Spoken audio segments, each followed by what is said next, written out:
Hi అండి, hello, welcome to మితాంష్ మహిళ collections. ఈరోజు కలెక్షన్ వచ్చేసి మంచి ఆషాఢం క్లియరెన్స్ సేల్ అండి. ఇందులో మనకైతే ఫస్ట్ వన్ వచ్చేసి జార్జెట్ శారీ, అది 550. సెకండ్ వన్ కూడా సేమ్ అండి, 550. థర్డ్ వన్ వచ్చేసి 350. ఇది మంచి జరా డైలీ వేర్ శారీ అండి. ఇందులో కలర్స్ అయితే 2 అవైలబుల్లో ఉన్నాయి, లైట్ గ్రీన్ అండ్ పింక్. ఇది వచ్చేసి పళ్ళు పార్ట్ అండ్ బ్లౌజ్ పార్ట్. ఇంకో కలర్ వచ్చేసి మనకి dark green and red colour కాంబినేషన్లో అయితే ఉంది మనకి. ఇందులో 2 పీసెస్ మాత్రమే అవైలబుల్ ఉన్నాయి. అండ్ ఈ కలెక్షన్లో అన్ని సింగిల్ పీసెస్ అండి, లెఫ్ట్ ఓవర్ మాత్రమే ఇందులో ఉన్నాయి.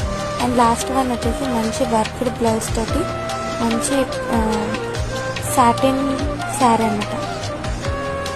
ఇదైతే కట్ వర్క్ ఉంది కాబట్టి ఇది డ్యామేజ్ కాదు, కట్ వర్క్ ఉంది కాబట్టి అలానే వస్తుంది. కట్ వర్క్ ఉన్నప్పుడు డ్యామేజ్ అనుకుంటారు, డ్యామేజ్ కాదండి. ఇది వచ్చి 799. ఏదైతే కావాలో అది స్క్రీన్ షాట్ తీసి వాట్సాప్ చేయండి. థ్యాంక్